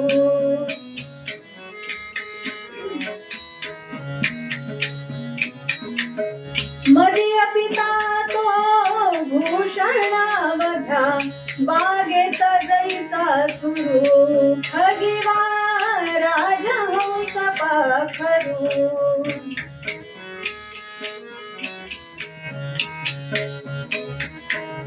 नरसिंहे हाता जान्हवी गंगा, तटतटीचे हे बरू, गणू म्हणे नमन तयाला करू. हाच मला अभिमान बहिणी संताचे लेकरू, मग मी द्वेष कुणाचा करू. मला एकाच गोष्टीचा अभिमान आहे की मी संतांचं लेकरू आहे. मला कशाला काय कोणाचा द्वेष करायचा अडलेलं आहे. इतक्या श्रेष्ठ संतांचं मी लेकरू आहे, याच्यापेक्षा मोठा अभिमान कशाचा असावा. अभिमान कशाचा बाळगावा हे आपल्याला मेहतांजीची कन्या सांगते की अभिमान कशाचा असावा. की मी माझ्या महाराजांचा भक्त आहे, महाराजांनी मला जवळ केले, केवढा मोठा अभिमान करण्याची गोष्ट आहे ही. आणि आपण ती गोष्ट सोडून बाकी गोष्टींचा अभिमानाच्या मागे लागलोय, ज्या की क्षणिक आहेत, क्षुल्लक आहेत, नश्वर आहेत, नष्ट होणार आहेत. त्यांची कृपा कधी संपणार नाही आणि त्यांच्या कृपेसाठी मी पात्र आहे, यापेक्षा अभिमानाची गोष्ट दुसरी काय हो. आणि तो अभिमान करावा, प्रत्येक शिष्याने करावा की मला माझ्या सद्गुरूंचा कृपा आशीर्वाद लाभतो. मला जेव्हा पाहिजे तेव्हा त्यांचा आशीर्वादाचा हात माझ्या पाठीशी असतो. या अभिमानामध्ये माणसाने जगावं, या अभिमानामध्ये माणसाने सगळ्या सुखांचा उपभोग घ्यावा. घेणारच उपभोग आपण, कारण सद्गुरूंचा आशीर्वादच तितका मोलाचा आहे. असो, काही काळ मध्ये गेल्यानंतर, आता त्या काळी मी आधी म्हणल्यासारखं लहान वयात मुलींची लग्न व्हायची. काही काळानंतर तिला शहाणपण आलं. पुढे कन्येस आले नहाण, इष्टमित्रासी आमंत्रण, गर्भाधाना कारण केल्या चिठ्ठ्या पाठवूनी. पूर्वीच्या काळी या सगळ्या परंपरा मुलगी सासरी गेल्यानंतर सुरू व्हायच्या. मुलीला लहान आलं, आता पुढचे सगळे संस्कार करायचे आहेत आणि तो मोठा उत्सव त्या काळी साजरा केला जायचा. मग आसपासचे जे काही धनिक लोक आहेत, त्यांच्या परिचित आहेत, ओळखीचे आहेत, त्या सगळ्यांना आता बाबा आमंत्रण द्या, सगळ्यांना जेव घाला वगैरे, या सगळ्या तयारीला सुरुवात झाली. अर्थात आता बोलावणं पाठवायचं, मुलीच्या वडिलांना तर बोलावणं पाठवावंच लागेल, संस्कार आहे तो एक. पण मुलीच्या वडिलांना बोलावणं पाठवायचं म्हणल्यानंतर सगळ्यांच्या कपाळावर आल्या आठ्या. नको नको धाडणे लिखितासी, नको नको धाडणे लिखितासी, भिकारड्या त्या धनहीनासी, करील फजिती जगतात अणुनिया भुत्यासी. नको नको धाडणे लिखितासी, कंठी ऐवजी घालील माळा, त्या तुळशीची ज्या माताला, काढून तोडा बांधील टाळा, देईल विना हातात म्हणेल करू भजनासी. नको नको धाडणे लिखितासी. काही करा म्हणे, त्या भिकारड्याला काही बोलावू नका. येईल आपल्याला सगळ्यांना बुक्का वाटत फिरेल, जावयाच्या हातात म्हणे तुळशीची माळ घालेल, त्याच्या गळ्यामध्ये सोन्याचा कंठा बिंठा घालणं तर लांबच राहिलं, पायामध्ये छान सोन्याचं एखादं चाळ घालायची तर ती देईल म्हणे सोडून, आणि देईल म्हणे विणा जावयाच्या हातात, चला म्हणेल म्हणे आपण सगळेच मिळून भजन करू. लागेल वेळ म्हणे भजनाला. नको रे बाबा, 4 लोकात आपली नाचक्की व्हायची, काही गरज नाही म्हणे बोलवायची. आता त्यांचा मुनीम होता, तो जरा 1.5 शहाणा होता. म्हणे काय का म्हणे मालक, लेख काहीतरी लिहून टाका चिठ्ठी, आपल्याला माहिती ते येणार नाही, येण्याची कुवतच नाही, येणार कसं इतक्या लांब, ते काय पायी पायी येणार आहे? शक्यच नाही. गाडी घोडे करायला पैसा नाही, येणार नाही तुम्ही. आपल्या एक फॉर्मॅलिटी आजकाल झाले ना व्हॉट्सअपला, ज्या लोकांना बोलवायचं नसतं त्यांना आपण व्हॉट्सअपवर निमंत्रण देतो. गंमत थोडीशी प्रत्येक वेळेलाच असं असतं असं नाही. सांगायचा मुद्दा असा, बऱ्याच ठिकाणी असे विचार होतात, हे अनुभवाला आलं म्हणून सहज बोलले की एक आपलं एक फॉर्मॅलिटी म्हणून आठवून द्या, बाकी काय नाही म्हणून काही हरकत नाही. शिष्टाचार म्हणून धाडिले पाहिजे लिखित जाण, ऐसा विचार करून पत्रिका त्यासी धाडली. शिष्टाचार म्हणून फॉर्मॅलिटी, आपली एक चिठ्ठी पाठवली, व असं असं आहे, येण्याची विनंती करावी, येण्याची कृपा करावी, नम्र विनंती. झालं. आता ती चिठ्ठी आपल्या वडिलांकडे जातीये हे जेव्हा लाडीच्या लक्षात आलं, तेव्हा थोडासा तिच्या गटात जाणारा एक होता छोटासा नोकर, त्याला तिने बोलवलं आणि दुसरी एक चिठ्ठी लिहिली की बाबा तुमच्या पाया पडते, विनंती करते, पण माझ्या घरी येऊ नका, कारण माझ्या घरी आल्यानंतर जो तुमचा अपमान होईल, मी बाकी काही सहन करायला तयार आहे, पण तुमचा अपमान झालेला मला सहन होणार नाही. तेवढी कृपा करा माझ्यावर आणि माझ्या घरी येऊ नका. आता या पत्राच्या बरोबरीने ते पत्र पोहोचलं मेहताजींकडे. मेहताजींच्या पत्नी म्हणतात, अहो लेकीच्या सासरहून पत्र आलंय, आनंदाची बातमी असणार आहे, मला सांग, दाखवा बरं वाचून. आधी जे निमंत्रणाचं पत्र आलं ते वाचलं आणि त्याच्या पाठोपाठ कोणतं आहे म्हणून आपल्या लेकीने पाठवलेलं पत्र जेव्हा मेहताजी वाचतात तेव्हा आईला वाईट वाटतं. याच्यासाठी 9 महिने पाळलं का तुला पोटात, की हे पत्र आम्ही वाचावं, की आमच्या घरी येऊ नको? कसं आहे म्हणे, मुलगी श्रीमंताच्या घरी दिलीये, तिलाही श्रीमंतीचं वारं लागलं असेल, आमचे भिकारड्याचे हाल तिला बघवत नसतील, नको वाटत असतील आई वडील. तेव्हा मेहताजी म्हणतात, असं नाहीये, ते आपलं लेकरू आहे, आपले संस्कार आहेत तिच्यावरती, तिथली परिस्थिती काय आहे हे तिला माहिती आहे आणि त्या परिस्थितीनुसार आपल्या दोघांना त्रास होऊ नये म्हणून ही तिची विनंती, आपल्या लेकराला कधी चुकीचं समजू नकोस. हे शब्द मेहताजींचे. पण शेवटी आईचं मन आहे, ती म्हणते तुम्ही काही म्हणा, मला जायचंय, माझ्या लेकराला डोळे भरून बघायचंय. आज ज्या परिस्थितीतून मी गेले त्या उंबरठ्यावरती जर माझी लेक उभी आहे तर मला तिला आशीर्वाद पण देता येऊ नये याच्यासारखं फुटकं नशीब दुसऱ्या कोणाचं. मेहताजी म्हणतात अगं आपण इथून अक्षत टाकू, तिला आशीर्वाद देऊ. आई वडील कुठेही असले तरी त्यांचे आशीर्वाद कायम पाठीशी असतात. त्यामुळे तुम्ही मला शास्त्र नका सांगू गडे, मला जायचंय, मला माझ्या लेकराला बघायचं, काय बघा काय करायचं काय नाही. ठीक आहे आता हट्ट म्हणल्यानंतर चला निघू. म्हणून मेहताजी आणि त्यांची पत्नी दोघ जण निघाले. मजल दर मजल मजल दर मजल करीत तिच्या गावाच्या वेशीपर्यंत येऊन पोहोचले. आणि आल्यानंतर आता थकवा खूप आला होता म्हणून वेशीवरती एका पारावरती थांबले. आता मेहताजी आलेत ही बातमी गेली तिच्या सासरी वाड्यावर. मेहताजी आले मेहताजी आले. तर हिच्या सासऱ्यांना पडलं संकट. बापरे, हा आलाच का म्हणे शेवटी.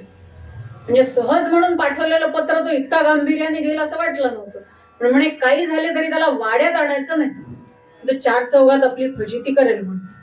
काही करा पण त्याला वाड्यात आणू नका. अहो म्हणे पण त्यांची काहीतरी तर सोय करावी लागेल, लोकांना माहिती आहे ते तुमचे व्याही आहेत. आणि एक काम करा ना म्हणे, त्या वेशीजवळ एक फुटका तुटका गोठा आहे, तिथं आपलं पाठवून द्या म्हणे त्यांना, त्यांचं सामान बिमान जे काही असेल ते.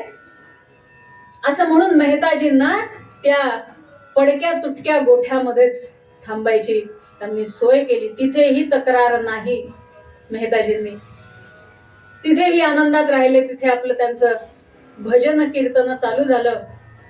आणि ते आलेलं कळलेलं असताना मुलगी धावत आली की माझे वडील आले आणि मला माझ्या आई वडिलांना बघायचे. आणि ज्या काही पंक्ती बसल्या होत्या त्या पंक्तीमध्ये ती आपल्या वडिलांना शोधायला लागली. इथे बसलेत का, इथे बसलेत का, इथे बसलेत का, कुठे बसलेत माझे वडील, कुठे बसली माझी आई. तिची नणंद म्हणते अगं या सगळ्या श्रीमंतांच्या पंक्तीत तुझे वडील असणार आहेत का. उगी काही काय वहिनी तू विचार करते म्हणे, असे कुठेतरी कोपऱ्यात बसलेले असतील म्हणे, तिसरीच कडे वाढून दिलेला असेल म्हणे त्यांना, काही गरज नाही म्हणे त्यांना शोधायची. आता ही विचार करायला लागली की आता जर वडील माझे वाड्यात आले तर त्यांचा अजून कितीतरी अपमान होईल. आता काय करावं. बरं इकडे वेगळीच योजना चालू होती बरं का. तो जो मुनीम असतो त्या मुनिमाला आता हे सावकार म्हणतात की काय करावं म्हणे मुनीमजी, तुम्ही सांगितल्याप्रमाणे आपण एक फॉर्मॅलिटी म्हणून चिठ्ठी पाठवली, आता ते खरंच आलं म्हणे, आता काय करायचं. ते म्हणे एक काम करा, माझ्याकडे अजून एक युक्ती आहे. म्हणे काय. म्हणे जावयाला त्यांच्या रुसायला सांगा, यादी द्या म्हणे पाठवून. जावई रुसले, मग काय करायचं, हे पाहिजे हे पाहिजे हे पाहिजे हे पाहिजे, जा म्हणे. ठीक आहे म्हणे काही हरकत नाही. जावई रुसले जावई रुसले जावई रुसले, सगळीकडे घोषणा झाली आणि एक भली मोठी यादी तयार झाली. काय होती ती यादी. सासू श्वसुरा तोळे 80, त्याच्या विस्फट जावयासी, धीर नणंदा आणि जावा त्याच्या निम्म्यात समजाव्या, आणि दुसरे मानकरी मंदिर बांधावे भरजरी. म्हणे मुनिम माझी गोष्ट, धोंडाणा शेर 60 शेराचा धोंडा फक्त द्या मला, सोन्याचा गोळा तो मला पुरे 60 शेराचा, बाकीची यादी तयारच आहे सगळी. आता ती यादी चालली आणि इकडे भगवंत वाट बघायला लागले. आता भक्त तिथे गेलेला आहे, भक्ताची लाज राखायची आहे, लेकीला वचन दिलेलं आहे. भगवंत वाट बघतायत कशाची. मेह त्याचा लागता हात, आतुर झाला रुक्मिणीकांत, आहेर घेऊन या त्वरित, येता झाला परमात्मा. त्या चिठ्ठीला मेहताजींच्या हाताचा स्पर्श मात्र झाला. इथे भगवंत मुनीम वेशात तयार. काय वर्णन केलंय दासगणू महाराजांनी. वैनतेय वाहन त्यजू, वैनतेय वाहन त्यजून पायी चालला, पायी चालला. भक्तास्तव मनुज वेश घेतला भला, घेतला भला. रत्न जडित मुकुट त्यजून पगडी बांधिली, पगडी बांधिली. दीनांची माय विठू तेथ धावली, तेथ धावली नेह त्याची निंदा निज करणी ऐकिली त्या योगे क्रोध हरिस फार तो आला तसाच पायी भगवंत मुनिमाचा वेश धारण केला. भगवंताने हातात आहेराचं सगळं तयार आहे ताट भलं मोठं आणि निघाले भगवंत पायी पायी पायी पायी आपल्या भक्तासाठी. मनुष्य वेश धारण केलेला आहे. रत्न जडित मुकुट तेजुनी पगडी बांधलेली साधी भरजरी वस्त्राची पगडी भगवंताने बांधली आहे. दीनांची माय विठू तेच धावली. भगवंत साक्षात त्या सावकाराच्या दारात उभे. मुनी ममी नेह त्याचा ही मम कांता बटीक हो त्याची तदाज्ञेने आलो गाठोडी असती ही आहेरांची. तिथे विचारणा झाली कोण आपण? मी मेहताजींचा मुनीम. या कोण? ही माझी बायको. ही त्यांची बटीक आहे. बटीक शब्दाचा अर्थ काय? दासी. ही जी माझी कांता आहे ना ती त्यांची दासी आहे. त्यांच्या घरची सगळे काम करते आणि मी त्यांचा मुनी. मेहताजींची आज्ञा झाली आणि आहेराची गाठोडी तुमच्यासाठी आणली. सगळ्यांचा तसाच उघडा. एवढे आहेर? अजून यादी जाते ना जाते की गाठोडे इथं हजर. काय चाललंय म्हणे. म्हणे आता काय? भगवंतांनी हात जोडले. जावई बापू या पाटावर पहिला मान तुमचा. आता जावई म्हणे मला रुसायला जाईल मी रुसलो, बसायला जाईल बसलो. जावई नाही तरी त्यासाठीच असतात. यानं सांगायचं ऐकायचं त्याने सांगायचं ऐकायचं. जावई म्हटलं की तिथे तेवढंच. बाकी काही आपलं स्वतःच नसतं तिथे. ठीक आहे आधी रुसायला जाईल रुसलो म्हणे बसायला जाईल बसलो. पाटावरती जावई बापू येऊन तयार. कटाव खूप छान लिहिलाय दासगणू महाराजांनी. किरमिंजी नरने किरमिंजी नारिंगी जांभळा जरी बुट्ट्याचा शालू काळा दो बोलांची पिवळा भरभर तारी वरती निराळा शालू अर्पी त्या सदया घन रमा रमण हरी पंकज लोचन पायी घाली चरमी जोडा वामपदी तो सुवर्ण तोडा मेसायासी धोतर जोडा नागपूरचा करविची काठी रामा रड्डी शिद्दी पेठी महालागवी तो जगजेठी. हो भरपूर वर्णन आहे. भरपूर मोठी यादी होती. त्या यादीप्रमाणे वर्णन आहे. जवळपास पानभर वर्णन होते सगळं. थोडक्यात म्हणजे जी काही यादी दिली त्याच्या 10 पटीने जास्त भगवंताने घ्या. हा घ्या शेला, हा घ्या पायात कड. आता ते पायातलं कड एवढं जड झालं त्याला तो पाय उचलता येईना ठेवता येईल. गळ्यात तो कंठा घातला की मान गेली खाली. अहो हे काय म्हणे. नाही मान जावयाचा मान झालाच पाहिजे. घ्या एकामागून एक सासरे सासूबाई जावा नंदा सगळे एका लाईनीत संपवले. पण असं आहे दासगणू महाराज वर्णन करतात. कृपा कटाक्षे पाहि प्रभु तेत एकमेह त्या कन्या कृपा प्रसाद ही ऐसा संता विण प्राप्त कोठुनी अन्या.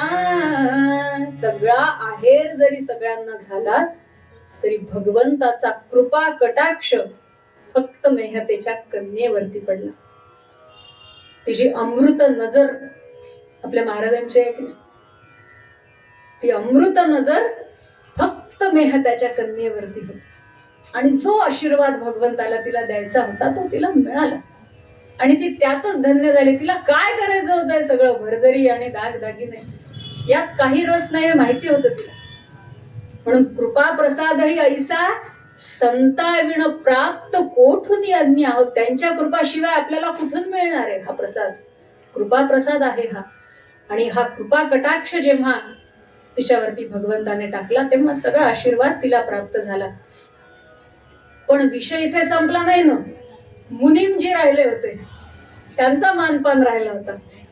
आणि मग भगवंताने करी घेऊन धोंड्यासी अखेरीसी शिरी घालून मारिले मुनी मासी संत निंदा करीतील त्यास हेच प्रभू बोले देईन फळ मिसाच प्रभू बोले देईन फळ मिसाच माझ्या भक्ताची निंदा जिथे होते तिथे हीच शिक्षा मिळणार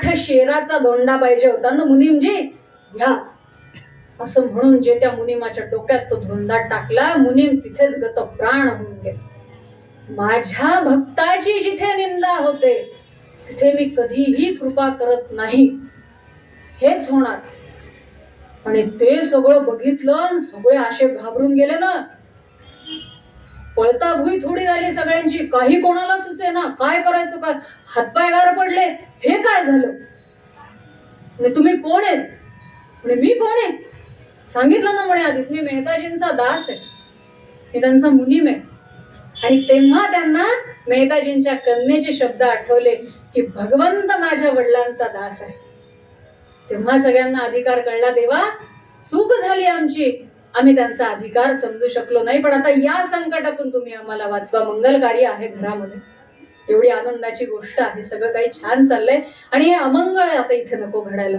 तेव्हा कृपा करा आणि यातून तुम्हीच बाहेर काढा भगवंत सांगतात मेह त्याचे चरण तीर्थ याचे मुखी घाला त्वरित या पुढे हो अमृत तुच्छ आहे स्वर्गीचे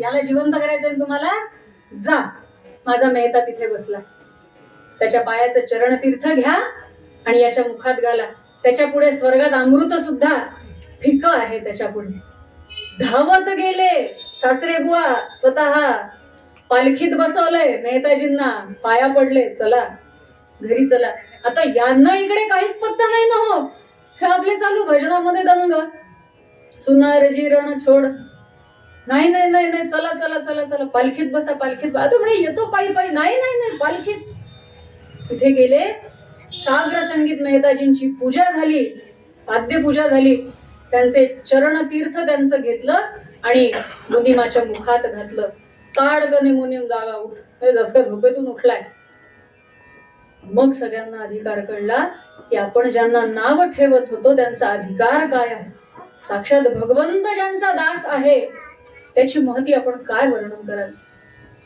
भगवंत सगळ्यांना सांगतात की अरे या संतांच्या पुढे मी स्वतः बद्ध होऊन गेलेलो आहे रे कारण या संतांनी मला यांचा दासच करून घेतलेले हे प्रेमच इतकं करतात माझ्यावरती मागे एकदा एक असंच प्रसंग ऐकण्यात आला होता की तुकाराम महाराजांच्या वडिलांकडे म्हणे पांडुरंग म्हणाला की मी तुमच्या मुलाचा दास आहे पण का आता हे म्हणजे माझ्या ऐकण्यात काही कमी जास्त झालंही असेल कदाचित की तुकाराम महाराजांचा मी दास आहे का तर म्हणे तो माझ्याकडे काही मागतच नाही मी सारखं त्याला म्हणतो अरे बाबा काहीतरी माग अरे बाबा काहीतरी माग त्याचा आपलं एकच तुझे कृपा आशीर्वाद माझ्याकडे राहू तुझे कृपा आशीर्वाद माझ्या पाठीशी राहू दे याच्यापेक्षा दुसरं काही मागतच नाही आणि तो जी भक्ती करतो तो जे प्रेम माझ्यावर करतो त्याचं कर्ज जे माझ्या डोक्यावरती साठतं ना ते कर्ज फेडण्यासाठी मला हे असं त्यांच्यासाठी यावं लागतं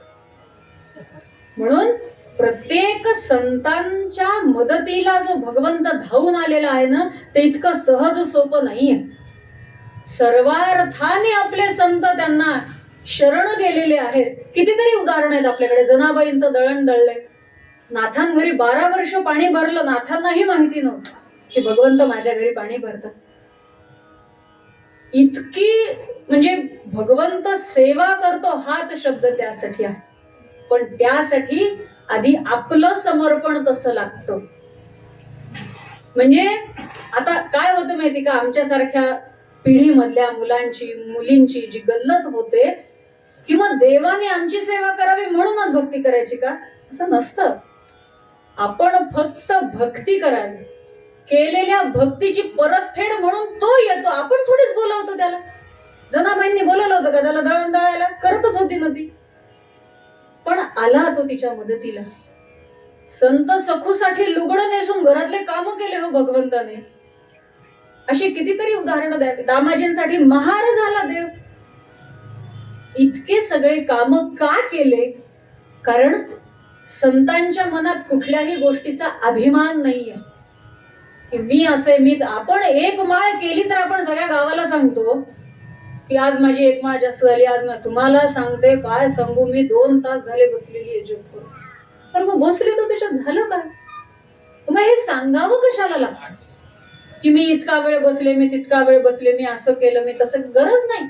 माझी जी सेवा आहे ती माझ्या महाराजांसाठी आहे. ती सेवा करावी, महाराजांच्या चरणावरती अर्पण करावी. काय करायचं ते ठरवतील. आता मध्ये ब्रह्मचैतन्य गोंदवलेकर महाराजांचं एक वाक्य वाचण्यात आलं होतं की आपल्या अंतःकरणावरची धूळ महाराज दूर सारत असतात, त्याच्यावर फुंकर घालत असतात, ती झाडत असतात. आता अंतःकरणावरची धूळ येते, साधी आपल्या घरातल्या एखाद्या वस्तूवरची धूळ झाडायची तर आपल्याला किती कष्ट होतं, आणि ही तर वर्षानुवर्ष साचलेली धूळ आहे. ती दूर करताना त्यांनाही कष्ट होतात आणि आपल्यालाही कष्ट होतात. फक्त आपण ते सांगतो आणि ते सांगत नाही. आणि मग ती अंतःकरणावरची धूळ जी आहे, जी अहंकाराने आपल्या मनावरती साठलेली आहे, ती धूळ आपले महाराज, आपले सद्गुरू त्यांच्या कृपेने दूर करतात आणि आपल्या अंतःकरणातला भगवंत आपल्याला ते दाखवून देतात. तो असतो, फक्त आपण त्याला बघत नाही. आपण आरशामध्ये फक्त स्वतःला बघतो, आपल्यातल्या भगवंताला बघत नाही. इथे गल्लत होते. आणि आतल्या भगवंताला कसं बघायचं हे आपले सद्गुरू आपल्याला सांगतात. आणि म्हणून सद्गुरूंच्या वचनावरती डोळे झाकून विश्वास ठेवावा. का, कशाला, का बरं, परंतु काही गरज नाही. त्यांनी सांगितलं ना, झालं. त्यांचा शब्द शेवटचा, काळ्या दगडावरची रेघ, हे मानून ह्या अंतःकरणाने जर भगवंताला शरण गेलं तर आणि तरच केवळ आपलं कल्याण आहे. तरच आपण या भवसागरातून तरणार आहोत. आणि पुनरपि जननम पुनरपि मरणम पुनरपि जननी जठरे शयनम, हे जे सगळं आहे, ह्या सगळ्यातून सुटका जर आपल्याला हवी आहे तर आपल्या सद्गुरूंच्या शब्दावर विश्वास ठेवा. अहंकाराला आपल्यापासून दूर ठेवा. मी कोणी नाही, करता राम आहे, करता माझे महाराज आहेत, ही भावना जर आपण ठेवली तर आपल्या अंतःकरणातली मलिनता, जशी देहाची मलिनता आपण रोज स्नानाने शुद्ध करतो, तशी अंतःकरणाची मलिनता महाराजांच्या नामाने शुद्ध करावी. आणि आपल्या भगवंताला अगदी मन भरून, पोट भरून आपल्या भगवंताला बघावं आणि तृप्त होऊन यावं. या जन्माचं सार्थक करावं. आजच्या सेवेचं हेच फळ महाराजांनी पण मला द्यावं, आपल्या इथे सगळ्या बसलेल्यांना द्यावं, की आमच्या अंतःकरणातली तुमची जी छबी आहे तीच आम्ही केवळ बघावी आणि त्याला कायम शरण जावं. महाराजांनी कृपा सगळ्यांवरती अखंड असू द्या, एवढी विनंती महाराजांना करते. आणि परंपरेचं मागणं जे दासगण महाराजांनी मागेलं आहे तेवढं मागते, बाकी महाराजांकडे काहीच मागायचं नाही. अनंत अपराधाच्या राशी पोटी घालणे, देवा पोटी घालणे, महान पापी देवज परितुवा फुला म्हणणे, पतित पावनाईसे आपणा नाम धरिलेसी, देवा नाम धरिलेसी, आता पतिता उपेक्षिणे योग्य नव्हे तुझसी, दीनानाथा विश्वंभरा करुणावतारा, देवा करुणावतारा, दासनोला नको लावू बिनमुख माघारा, मुखी राहो नाम ध्यानी मनी तुझी मूर्ती, देवा मनी तुझी मूर्ती, घडो कीर्तन सेवा देवा सदैव या हाती, प्रतिवर्षाची वारी रामा पंढरीची हो देवा पंढरीची हो, तुझ्या समचरणाचं प्रेमा वाढत की जाओ, साधू संतांची ती हो सदैव मज भेटी, देवा सदैव मज भेटी, दासगण उमळे वस्ती राहो गोदेच्या काठी, हेची दान देवा देवा तुझा विसर न घावा, गुण गाईन आवडी हेची माझी सर्व जोडी, लगे मुक्ती धन संपदा संत संग देई सदा, तुका म्हणे गर्भवासी सुखे घालावे आम्हासी, सदा सर्वदा योग तुझा घडावा, तुझे कारणी देह माझा पडावा, उपेक्षू नको गुणवंता अनंता, रघुनायका मागणे हेची आता, जय जय रघुवीर समर्थ. आजची सेवा महाराजांच्या चरणी अर्पण करतो.